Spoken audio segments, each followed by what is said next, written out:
आपके जासूस कोने कोने में फैले हैं। कौन से केस ज़्यादा आते हैं? एक्स्ट्रा मैरिटल अफेयर के आते हैं? कैसे केसेस आते हैं आपके पास? देखिए, वैसे तो सभी तरह के केसेस आते हैं, पर हाँ, जैसा आपने बोला एक्स्ट्रा मैरिटल अफेयर की तादाद ज़्यादा होती है। मुझे टीम ने बताया कि सर ऐसा ऐसा है, वो लड़की अभी साथ में ही है, उसकी गाड़ी में ही है, अब लेकिन उसने मुंह बांधा हुआ है, तो वीडियो में कुछ भी क्लियर नहीं आ रहा। मैंने कहा कोई बात नहीं, आप मुंह बांधे रहने दो, आप उस लड़की का पीछा करो, लड़के को छोड़ दो। लड़की का पीछा करा तो देखा लड़की उसी घर में जा रही है जिस घर में हमारी क्लाइंट। अब आप सोचिए वो कौन होगी? वो थी उनकी बेटी।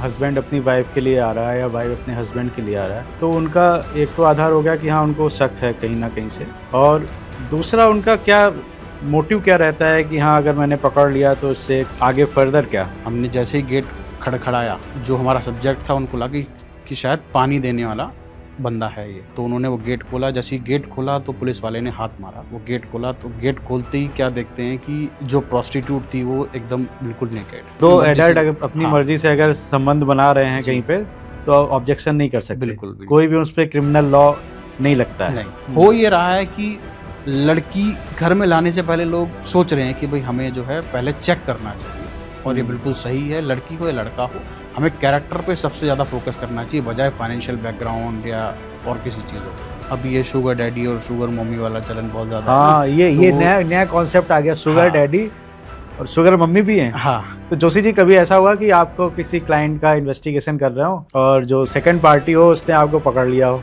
या उसको शक हो गया हो? 72 साल का आदमी ये कह रहा है कि मुझे अपनी वाइफ से डिवोर्स चाहिए, तलाक चाहिए। और डाइवोर्स क्यों चाहिए? क्योंकि उसको एक यंग लड़की मिल गई।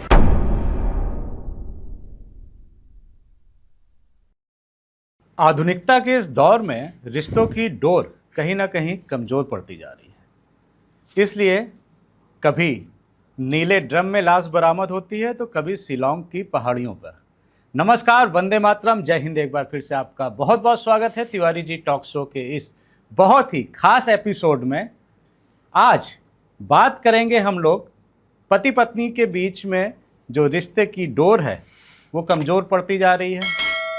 शादी के पहले कई बार लड़के या लड़की वाले कुछ गलत कमिटमेंट करते हैं, गलत इन्फॉर्मेशन देते हैं लड़के के बारे में और लड़की के बारे में। उसकी जांच कैसे करा सकते हैं? तो आज हमारे साथ में दिल्ली के जाने माने डिटेक्टिव वेद प्रकाश जोशी जी हैं, जो कि पिछले 15 सालों से ट्रैक आई करके अपनी एक एजेंसी चला रहे हैं। तो जोशी जी, बहुत बहुत स्वागत है आपका तिवारी जी टॉक शो जी धन्यवाद। के इस खास एपिसोड में। खास इसलिए कि आज मुझे आपको देख के याद आ गई अपने बचपन में एक करमचंद जासूस आता था सीरियल, और पंकज कपूर अभिनेता थे उसमें। बिल्कुल। और एक और आता था व्योमकेश बख्शी जी। तो उसके बाद कुछ आज आपकी फ्रेंच दाढ़ी भी पंकज कपूर की तरह लग रही है। बिल्कुल। तो कब से कर रहे हैं ये काम? जी, लगभग 15 साल हो चुके हैं मुझे इस फील्ड में। 15 सालों से जी। जासूसी का काम कर रहे हैं आप, और आपके जासूस कोने कोने में फैले हैं। बिल्कुल। तो क्या मतलब कौन से केस ज़्यादा आते हैं? एक्स्ट्रा मैरिटल अफेयर के आते हैं? कैसे केसेस आते हैं आपके पास? देखिए, वैसे तो सभी तरह के केसेस आते हैं, पर हाँ, जैसा आपने बोला एक्स्ट्रा मैरिटल अफेयर, उनकी तादाद ज़्यादा होती है। बाकी प्री मैरिज केसेस भी होते हैं, मिसिंग पर्सन डिटेक्शन भी होता है, और क्या कहते हैं बॉयफ्रेंड गर्लफ्रेंड भी अपने जो हैं होने वाले पार्टनर की इन्वेस्टिगेशन कराते हैं। कॉर्पोरेट इन्वेस्टिगेशंस भी हमारे पास में आती हैं, जिसमें आपका pre employment, post employment, IPR investigation, और लेबर कोर्ट केसेस, इस तरह के काफ़ी तरीके के केसेस आते हैं। सबसे ज़्यादा लेकिन एक्स्ट्रा मैरिटल अफेयर सबसे ज़्यादा एक्स्ट्रा मैरिटल। तो कौन आता है, हस्बैंड या वाइफ? सबसे ज़्यादा कौन आता है? देखो, रेशो बराबर है। इसमें ऐसा नहीं कह सकते कि हस्बैंड ज़्यादा आते हैं या वाइफ ज़्यादा आती हैं, क्योंकि जहाँ भी कोई एक चीटिंग का केस होता है वहाँ पे कोई ना कोई एक औरत और एक आदमी, बिना दोनों के तो हो ही नहीं सकता, इसलिए बराबर का रेशो है। लेकिन समाज में एक थोड़ी सी ये एक बिल्कुल आप ठीक कह रहे हैं, ये मिथ है कि भाई ज़्यादा पुरुष जो है ज़्यादा चीटिंग करते हैं, पर ऐसा नहीं है। ये लगभग बराबर का रेशो है कि पुरुष जो है एक्शन ज़्यादा उठा पाते हैं, ये कह सकते हो आप, लेकिन ऐसा नहीं है कि पुरुष ज़्यादा जो है चीटिंग करते, बराबर है।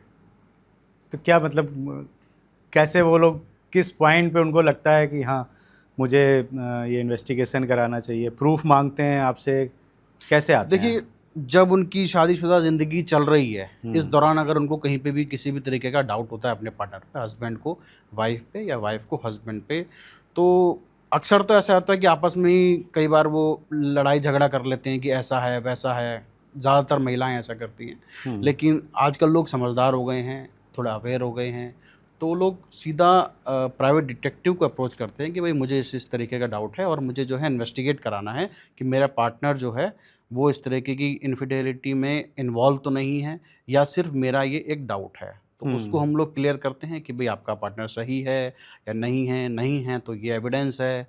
या फिर कुछ केसेस जो हैं ऑलरेडी लड़ाई झगड़े की वजह से डाइवोर्स केस पे पहुंच चुके होते हैं, उसमें हमें जो है एविडेंस लाने होते हैं, एडल्ट्री एविडेंस या फिर वर्किंग एविडेंस, ये सब डिपेंड करता है। कोई केस हाल फिलहाल में आपका बताएं अगर तो। बिल्कुल, रोज़ाना ही चलते रहते हैं। किस तरीके का केस मैं आपको बताऊं, क्योंकि वैरायटी बहुत ज़्यादा है। नहीं, आप कोई इंटरेस्टिंग केस, मतलब आपको भी यकीन ना हो कि ऐसा हो सकता है।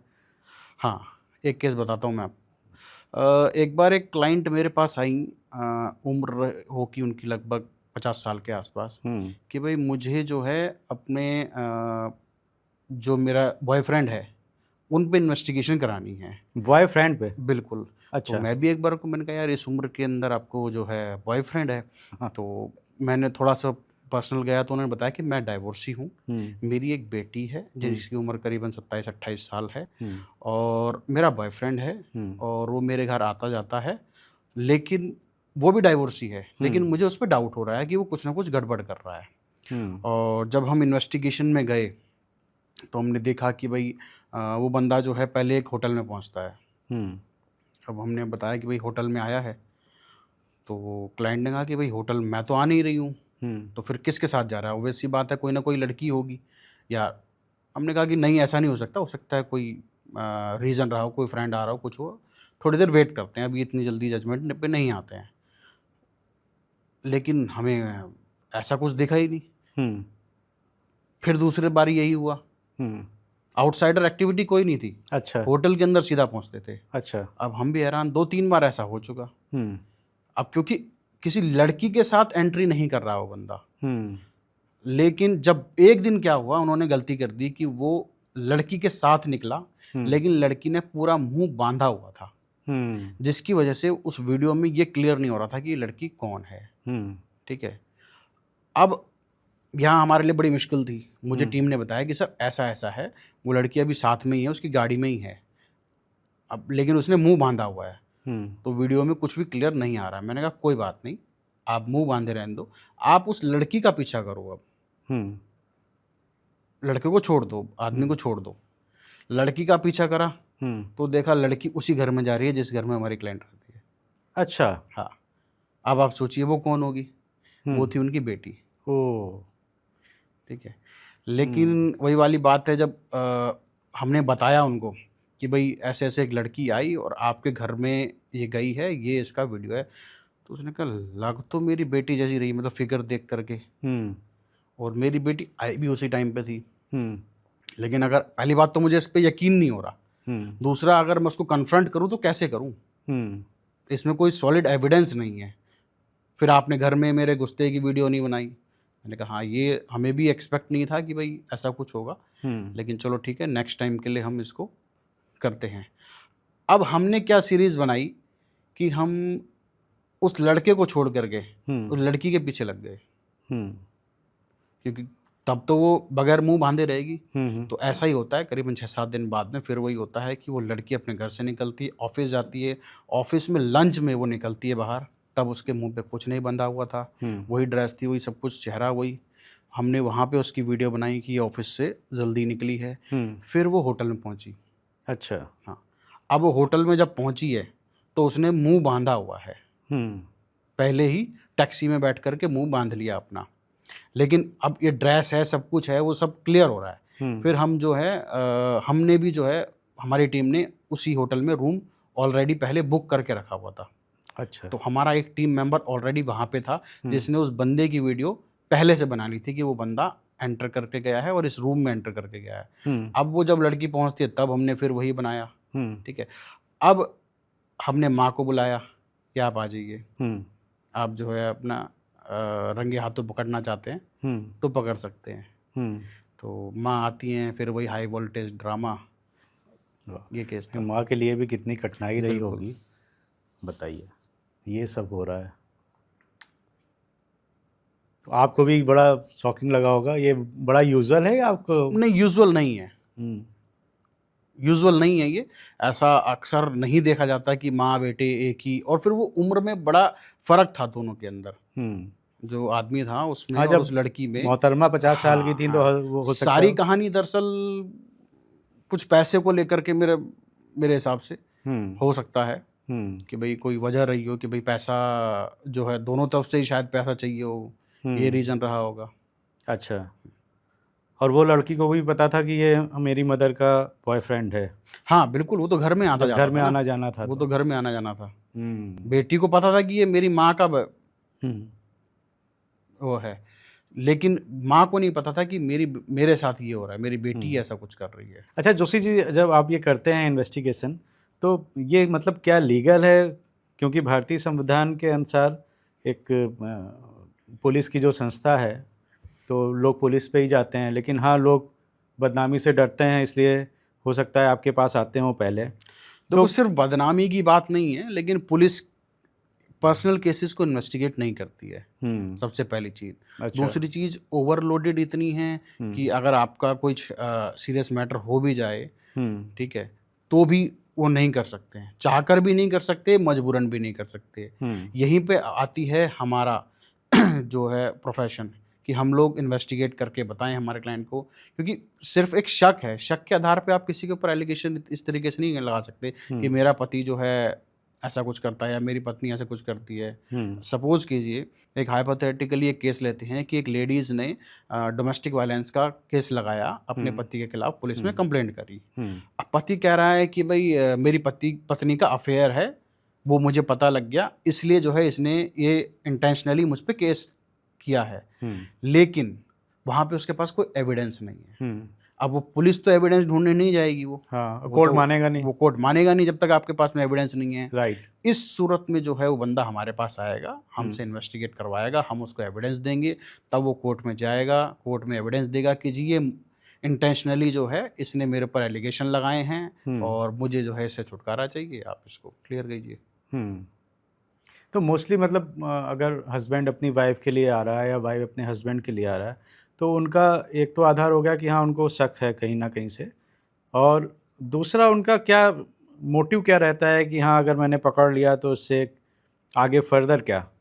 तो देखो, सबसे पहला तो जैसे आदमी हैं तो आदमी का तो ये होता है कि भाई मेरे पर जो फॉल्स एलिगेशंस लगे हैं वो हट जाएंगे, फिर जो एलमनाई मांगी जा रही है भारी भरकम, वो उसमें थोड़ी हिदायत छूट मिलेगी मुझे, शायद ख़त्म भी हो जाए। अच्छा। लेकिन अगर बच्चा होता है तो वो देनी पड़ती है थोड़ा बहुत।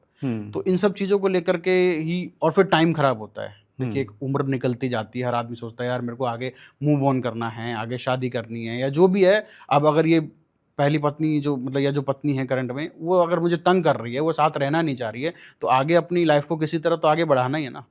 तो फिर वो चाहते हैं कि भाई जल्दी से इसका जो है एविडेंस मिले और हम कोर्ट में प्रोसीडिंग आगे बढ़े और क्लियर हो सब कुछ।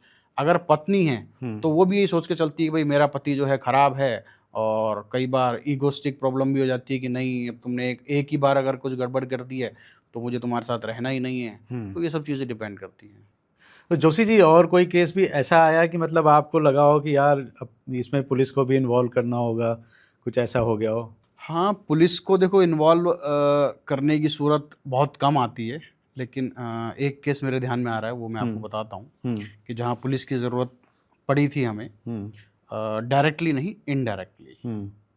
हुआ ये था कि जैसे सपोज़ कीजिए हम एक हस्बैंड की इन्वेस्टिगेशन कर रहे हैं, तो हमने इन्वेस्टिगेशन के दौरान देखा कि वो एक होटल में गए और वहाँ से फिर वो 5 मिनट में वापस आ गए। तो हमारी टीम ने मुझे बताया कि भाई ऐसे ऐसे वो है, वापस आ गए हैं 5 मिनट के अंदर। तो मुझे लगा कि अब मुझे भी वहाँ पर जाना चाहिए। अच्छा। मैंने क्लाइंट को इत्तला करी कि जी ऐसा ऐसा है, शायद कुछ ना कुछ तैयारी है कि वो किसी को शायद यहाँ पर ला रहे हैं, क्योंकि अभी अकेले गए थे।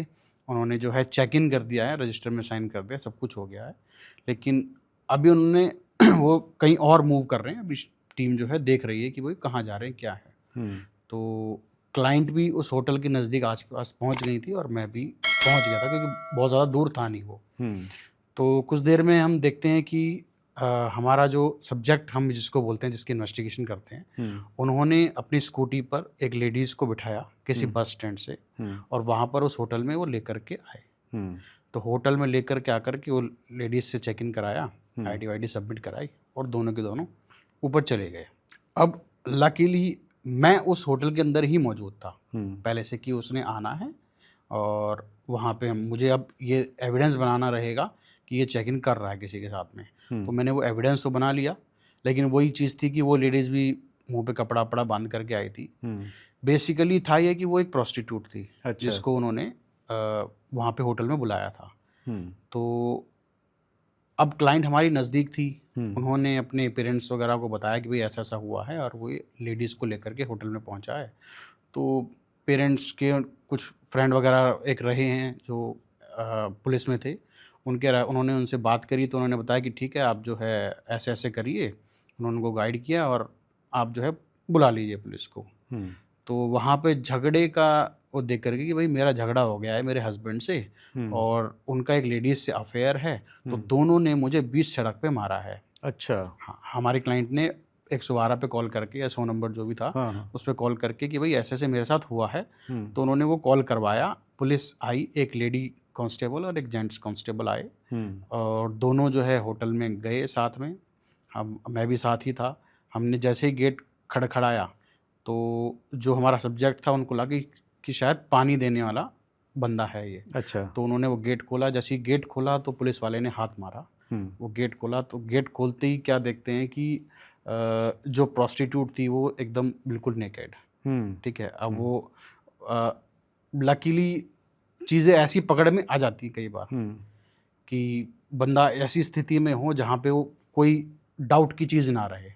अब अक्सर क्या होता है, हम लोग चेक इन चेकआउट का वीडियो बना लेते हैं, या कुछ रजिस्टर का फ़ोटो वोटो निकाल लेते हैं किसी ट्रिक से, तो ये चीज़ें होती हैं। लेकिन कई बार चीज़ें ऐसी भी आ जाती हैं कि जिसमें कोई शक व शुबा ना हो कि भाई अंदर क्या कर रहे थे, क्या नहीं कर रहे थे। ऑब्वियस सी बात है, नेकेड है, एक भी अगर नेकेड है तो भी तो कुछ ना कुछ तो हो ही रहा था।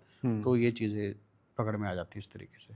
तो लाइव आपने पकड़ा? बिल्कुल। लेकिन पुलिस उसमें क्या करेगी, मतलब उसमें कुछ? पुलिस उसमें कुछ नहीं करेगी, ये तो एडल्ट हैं तो। लेकिन वो वहाँ पे ट्रिक लगा करके हम लोगों ने जो है एक तरीके से रेड करवा दी थी। वो हमारी ट्रिक थी कि हमने झगड़ा बता करके, अच्छा। वहाँ पे वो कि भाई झगड़ा हुआ है मेरे पति से, और उसकी जो साथ में जो लेडीज़ हैं उन दोनों ने मुझे मारा। अब आप उनको जो है अभी गिरफ्तार करिए, अभी बुलाइए। अच्छा। तो कुछ तो जो है जान पहचान थी, और कुछ जो है हमारी जो कहानी थी वो एक सॉलिड बनी, उससे जो है हम लोगों ने निकाला। अच्छा, वैसे कोई लीगल लॉ वगैरह नहीं है कि अगर पति पत्नी या पति किसी और के साथ में उसने पकड़ा? नहीं, लीगली हम वो लीगली पुलिस बाउंड नहीं थी वहाँ पे। अगर हम ये बोलते कि ऐसा ऐसा मैटर है, तो शायद वो पुलिस ना जाती। अच्छा, भारतीय कानून इसकी बिल्कुल, इजाजत वो देता पीछे है? हट जाते कि जी हम आपकी इसमें हेल्प नहीं कर सकते, दो एडल्ट अच्छा, हैं, वो दो अपनी मर्जी एडल्ट से। अपनी हाँ, मर्जी से अगर संबंध बना रहे हैं कहीं पे, तो ऑब्जेक्शन नहीं कर सकते? बिल्कुल, बिल्कुल। कोई भी उस पर क्रिमिनल लॉ नहीं लगता है? नहीं।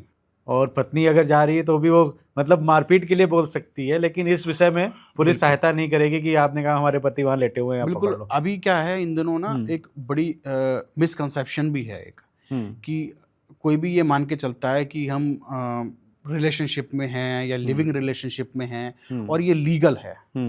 कि अगर मेरे पास कई क्लाइंट आते हैं जी, मेरा हस्बैंड जो है अब लिविंग रिलेशनशिप में रह रहा है, या मेरी वाइफ जो है अब मुझसे अलग होकर लिविंग रिलेशनशिप में रह रही है। तो हमने कहा ठीक है जी, हम पहले तो इनका रिलेशनशिप का एविडेंस बनाते हैं, उसके बाद में फिर एक बार अपने हाथ पक्के हो जाएं तो लिविंग रिलेशनशिप का एविडेंस भी बन जाएगा।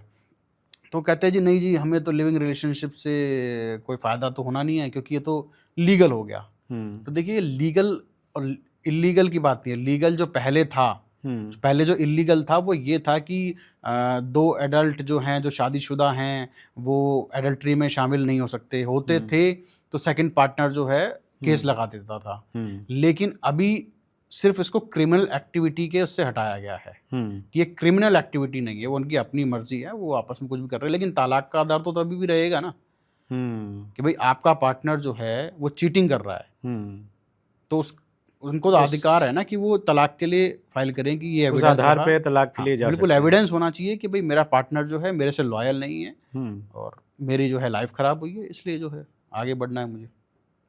तो जो भी लोग आपके पास आते हैं उनका मोटिव यही रहता होगा मेरे ख्याल से, यार रिश्ते बचते भी हैं कुछ आपके पास आने से, कुछ रिश्ते बचे हैं आज तक? बिल्कुल बचे हैं जी। देखिए, ये तो मेरे क्लाइंट बताएंगे कि मैंने उनको जो है सही तरीके से गाइड करके चीज़ें संभाल ली उनके घर को। कई बार क्या होता है, देखिए कि छोटी मोटी गलती लाइफ में हो जाती है, ठीक है। मैं ये नहीं कहूँगा कि आदमी से हो जाती है, वो गलत वाला स्टेटमेंट नहीं दूंगा। कई बार आदमी से भी हो जाती है, कई बार औरत से भी हो जाती है। लेकिन कई बार जो है ना, इस चीज़ को ईगो पे ले लेता है सेकंड पार्टनर, तो वो चीज़ें ज़्यादा ख़राब हो जाती हैं। पहला बंदा जो है जो सब्जेक्ट है, जिसने गलती करी है, वो माफ़ी भी मांग रहा होता है, लेकिन फिर भी ईगो के अंदर जो है माफ़ नहीं करते हैं। तो इस चीज़ पे हम थोड़ा गाइड करते हैं कि आपको जो है इसमें माफ़ करके एक बार आगे एक चांस दे के बढ़ना चाहिए। मतलब ये हमारी सलाह होती है। आगे मानना ना मानना क्लाइंट की अपनी वो है, फ्रीडम है कि वो क्या करते हैं। हम इसमें जज नहीं बनते कि भाई आपने ऐसा करना चाहिए या ऐसा करना चाहिए। हमारी सिर्फ एक सलाह होती है। अगर वो मानते हैं और इसको अपनाते हैं तो लगभग केसेस में जो है घर बच जाते हैं।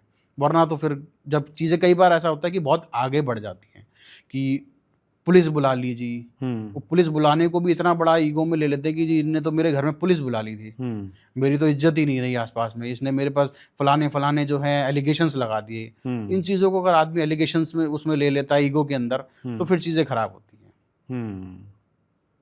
या फिर दोनों ही झुकने को रेडी ना हो। जी, वैसे आपका जो पर्सनल एक्सपीरियंस वो मैं जानना चाह रहा हूँ कि रिश्ते जब बचते हैं तब आपको भी थोड़ी सी खुशी महसूस होती होगी। बिल्कुल।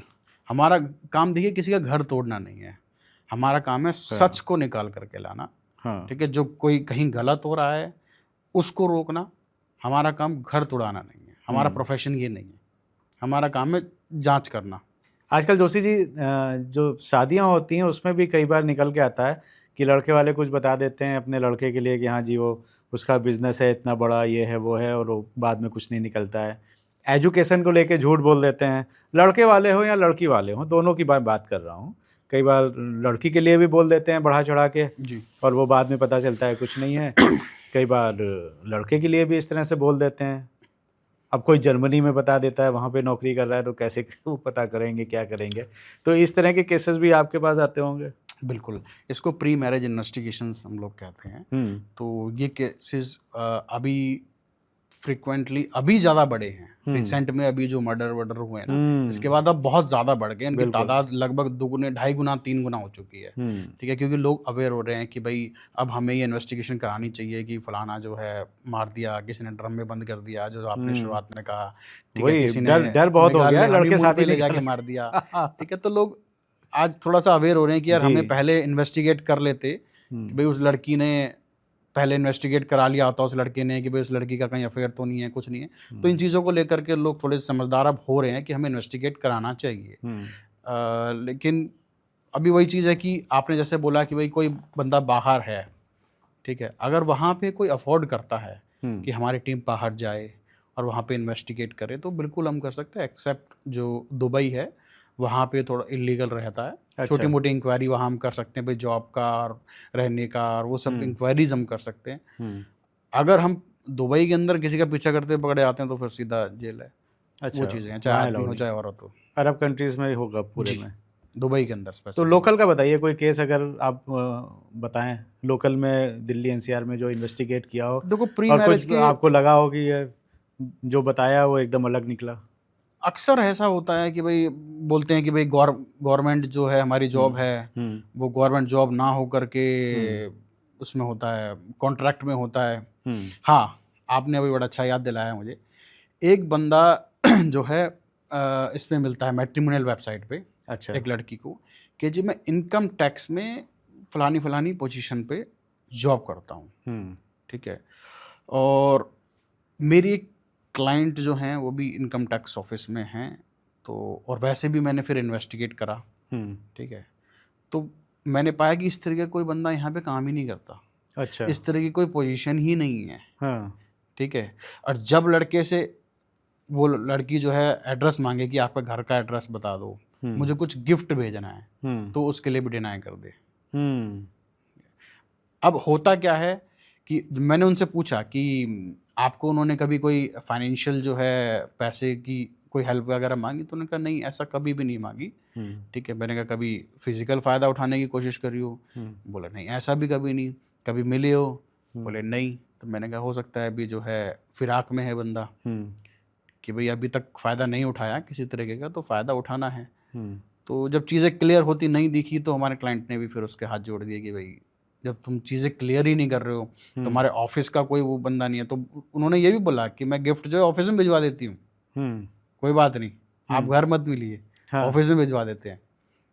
उसके लिए भी डिनाई कर दिया। हाँ, ऑफिस हो गया तब तो। हाँ। अच्छा। और एक केस और मैं अगर आपसे डिस्कस करूं तो जी। एक फैमिली हमारे पास आती है कि जी हमें जो है रिश्ता आया है। मैंने पूछा भाई रिश्ता कैसे आया है, तो उन्होंने कहा कि हमारे किसी रिलेटिव हैं और उनकी तरफ से ये रिश्ता आया है कि आपको ये लड़की अगर पसंद हो तो आप शादी कर सकते हैं। मैंने कहा ठीक है जी, हम लोग पहले वो हमें इंसिस्ट कर रहे थे कि भाई आप जो है इनका फाइनेंशियल बैकग्राउंड निकाल दीजिए, इनके फादर का, कि फाइनेंशियल कैसा है और जो इनकी जॉब है लड़की की वो सही है या नहीं।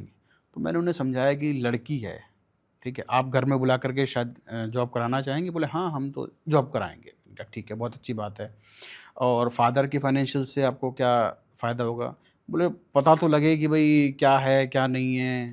तो मैंने कहा चलो ठीक है सर, आपके ओपिनियन है, पर मेरा इसमें आपको सजेशन है कि आपको इसमें जो है लड़की का कैरेक्टर का ज़्यादा फोकस करना चाहिए।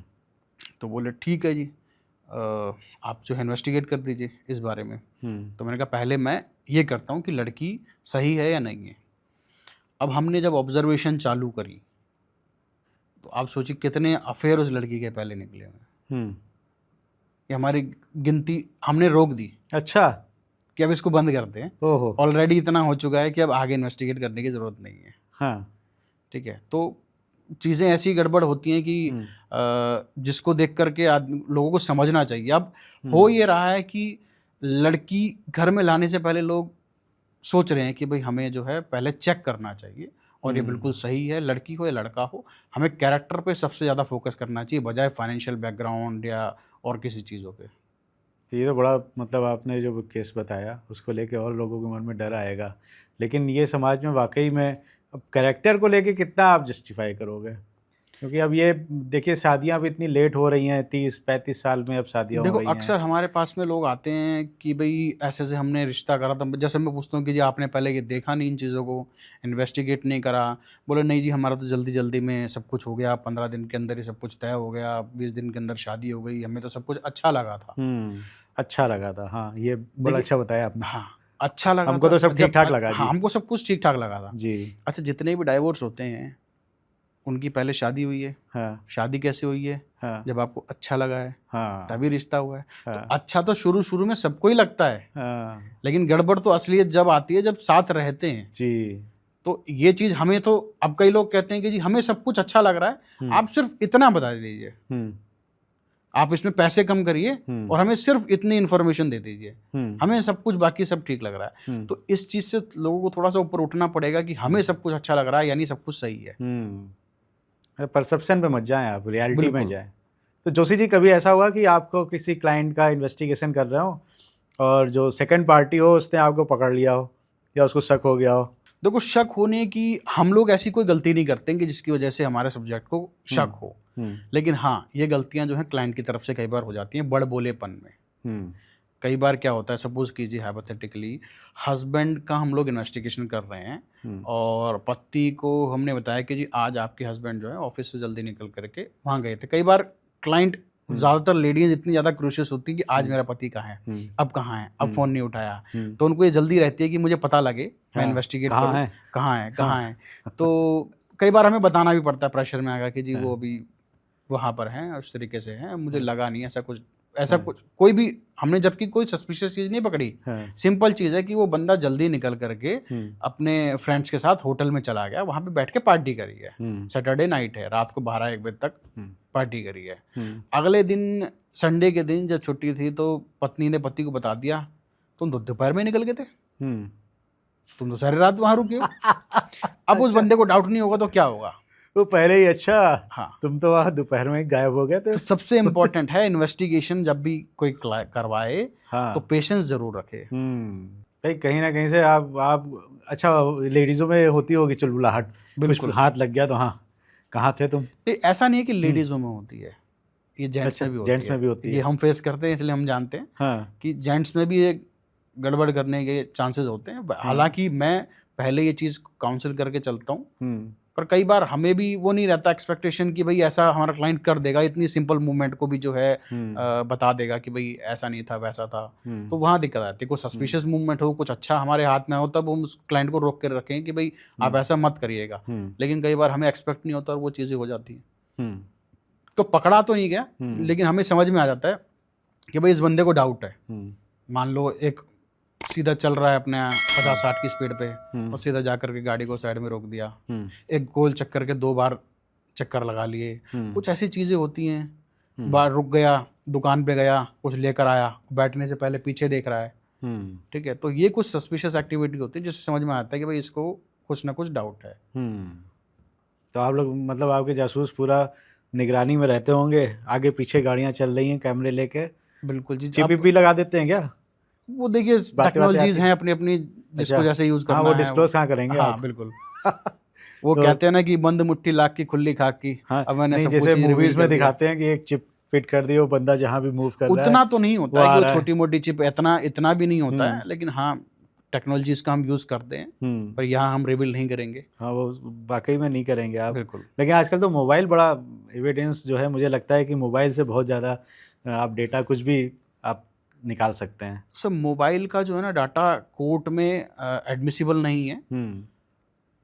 अगर आपका ऑथेंटिक डिवाइस अवेलेबल है, अगर आपका ऑथेंटिक डिवाइस अवेलेबल है तो एडमिसिबल हो जाएगा। अच्छा। अदरवाइज आपने जो है जैसे स्क्रीनशॉट ले लिया या कॉल रिकॉर्डिंग है, फोन से फोटो खींच ली, हाँ। कॉल की रिकॉर्डिंग हो गई, ये व्हाट्सएप चैट का आपने जो है फोटो खींच लिया, हाँ, ठीक है, तो वो ये पर्सनल मैटर्स के अंदर वैसे भी मायने नहीं रखता है, ये एविडेंस में नहीं ये आता। चैलेंजेबल हो जाता है कि जी मैं तो वो तो मेरी फ्रेंड है। हाइपोथेटिकली अपन एक केस को डिस्कस करते हैं, ठीक है।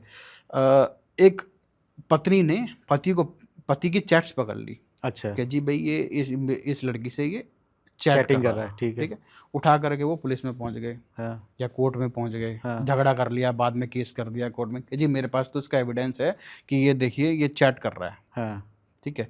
अब पति ने कहा कि जी तो मेरी दोस्त है, इससे तो मैं हंसी मजाक करता हूँ। हाँ, तो आप क्या साबित कर लेंगे, कैसे साबित करेंगे? हाँ, मेरे दोस्त है, हाँ बात करते हैं, दोस्त है, हंसी मजाक, और मैंने तो इसको चिढ़ाने के लिए किया था। सही बात, राइट। मुझे पता है कि जेलस है, हाँ। मैं तो इससे मजे ले रहा था, हाँ, और मैंने इसीलिए फ़ोन अनलॉक करके रखा था। हाँ, मैंने इसको पासवर्ड किस लिए बताया? हाँ। ये हो चुका है बेसिकली एक केस के अंदर मेरे साथ, अच्छा। ठीक है। तो लोगों को थोड़ा सब्र रखने की ज़रूरत है, पेशेंस रखने की ज़रूरत है कि हम सीधा अपने आप को, हमारे पास सब कुछ है ये सोच करके ना चले। हमें कानून की जानकारी होना बहुत ज़रूरी है कि हमारा क्या कोर्ट में एडमिसिबल होगा, क्या चलेगा क्या नहीं चलेगा, वो है। हाँ, फिर ये अब अगर वकील आपने, के पास आप चले जाएं तो कहते हैं मैं तो इससे पता नहीं क्या उखाड़ दूंगा। हाँ, वो तो तैयार बैठे हुए हैं, आओ सनी हमारे। देओल का हेडपंप है तो मैं तो उखाड़ ही दूंगा वो। भाई वो तो बैठे हुए हैं तैयार, आओ। हाँ आप लाइए, आप केस आओगे लाइए। तो आओ, हाँ कुछ तो लाओगे। तो वो तो उस तरह से ही कस्टमर की तरह डील करते हैं बिल्कुल। अगर आप वकील पे जाओगे। अच्छा जोशी जी, एक चीज़ और है, अभी जब मैं न्यूज़पेपर लेके पढ़ता हूँ तो वाकई में मुझे आधे पेपर में तो यही एक्स्ट्रा मैरिटल अफेयर्स, और इसने पति ने प्रेमी के साथ मिलके इसकी जान ली, पत्नी ने इसकी जान ली प्रेमी के साथ मिलके। ये अभी एक आया था, उसने बच्चे को मरवा दिया कि वो बच्चा रात में जो है डिस्टर्ब करता था, और वो प्रेमी के साथ में पत्नी ने मिलके अपने बच्चे को ही मरवा दिया। तो बड़ा मतलब ऐसे केसेस सुनने में आ रहे हैं, देखने में आ रहे हैं।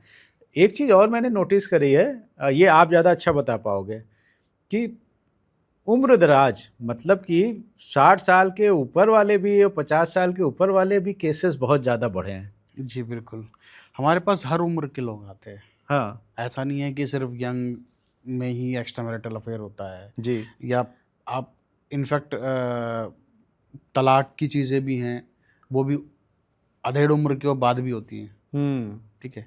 अभी एक रिसेंटली केस था, 72 साल का आदमी ये कह रहा है कि मुझे अपनी वाइफ से डाइवोर्स चाहिए। तलाक चाहिए। और डाइवोर्स क्यों चाहिए? हाँ, क्योंकि उसको एक यंग लड़की मिल गई। ओ, अभी ये शुगर डैडी और शुगर मम्मी वाला चलन बहुत ज़्यादा है हाँ, ना, ये नया कॉन्सेप्ट आ गया, शुगर हाँ। डैडी और शुगर मम्मी भी हैं। हाँ तो अभी वो दिमाग फिर जाता है कि भाई हाँ। यंग लड़की मेरे पास आ रही है, हाँ, ठीक है, तो मुझे अब लड़की को तो पैसा चाहिए, हाँ, पैसे के लेकिन लिए ही आ आदमी रही ये है। नहीं सोच पाता कि मुझ में ऐसा इस अधेड़ उम्र में क्या है जो लड़की मेरे पास आएगी बजाय यंग लड़के के पास जाने की। हम्म, वो मुझसे शादी क्यों करना है? हाँ शादी करेंगे, बेबी शादी करेंगे, ठीक है।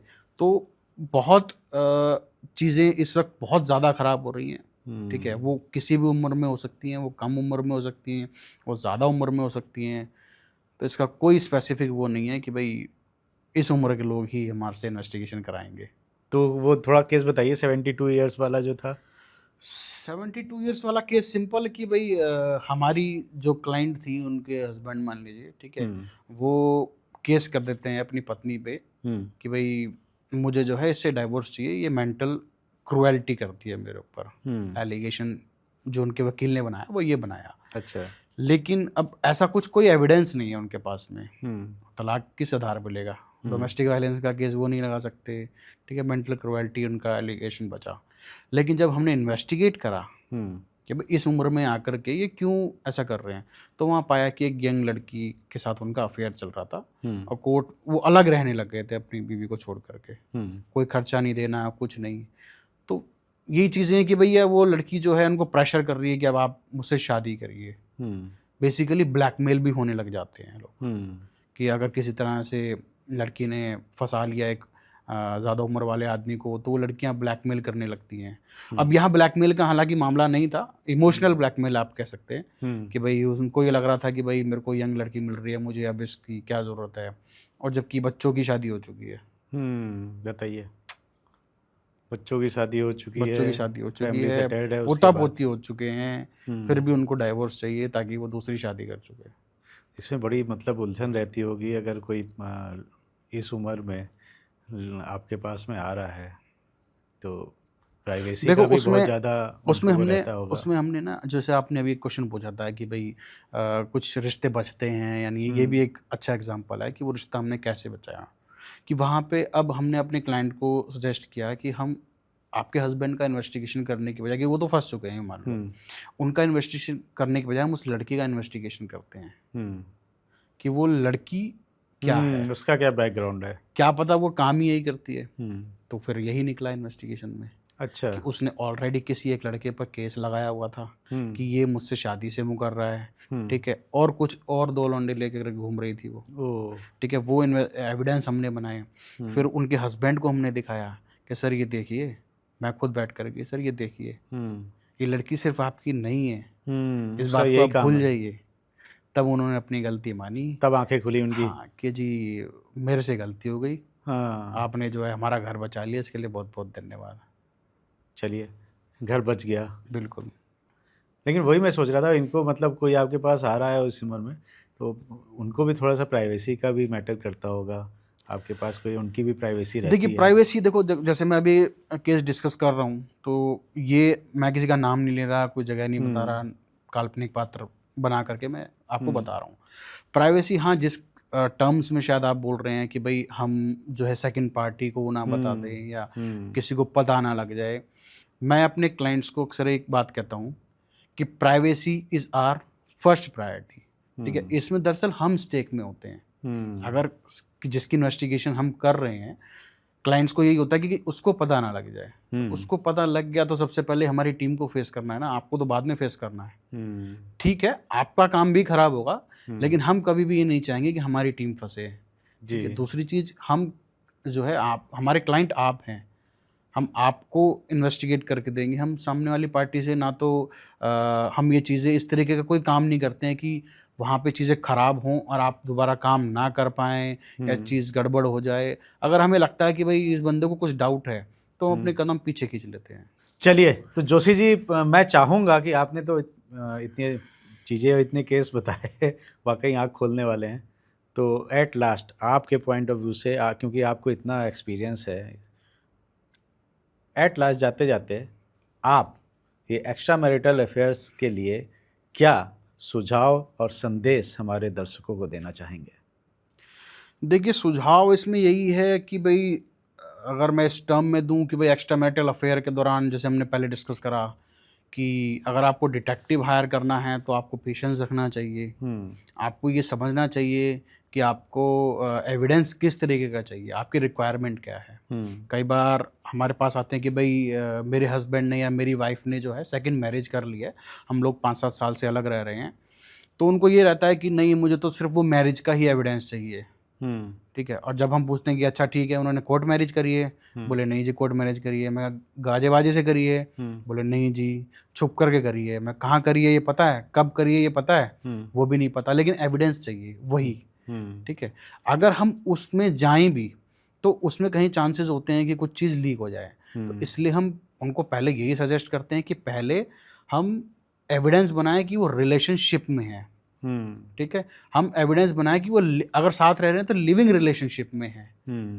उसके बाद में हम एविडेंस बनाएंगे कि शादी हुई थी, कम से कम हमारे हाथ तो पक्के हों पहले। ठीक है, दूसरा सुझाव ये है कि भाई आप कोई भी चीज़ आओ ताओ में, जैसे मैंने पहले कहा कि ना बोल दे कि भाई मेरे को पता है मैं ये कर लूँगी या मैं ये कर लूँगा, ठीक है हम ये उखाड़ लेंगे, मैं तो अब बता दूंगी।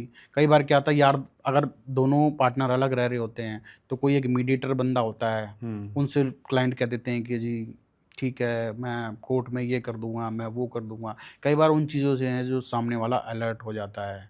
In terms of private detective अगर हम हायर करते हैं तो वो उनको ये एक्सपेक्टेशंस रहती है कि हमारे जो हैं चार्जेस हमसे जो हैं सबसे कम लिए जाएं।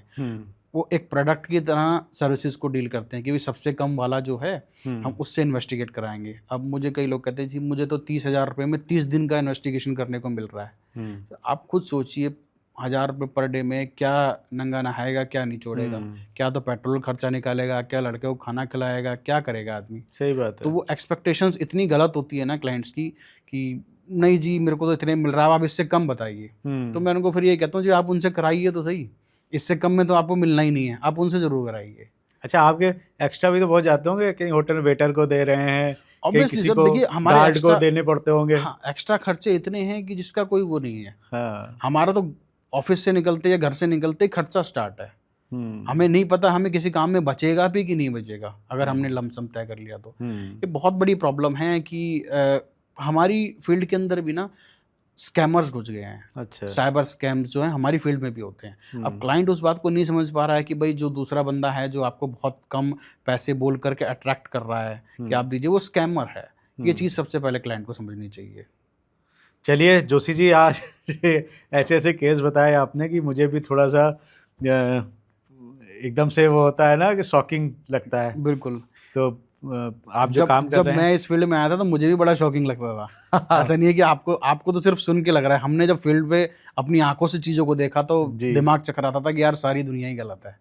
लेकिन धीरे धीरे प्रैक्टिकली चीज़ें सामने आती रही तो फिर चलता रहा। जो पकड़ गया वो चोर है।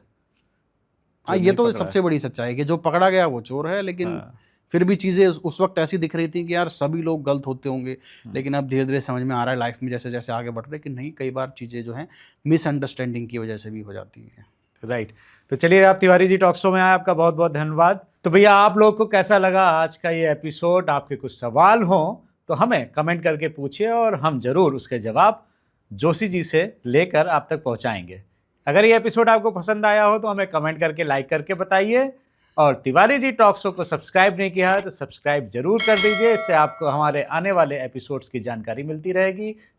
अपनी सेहत का बहुत बहुत ध्यान रखिए।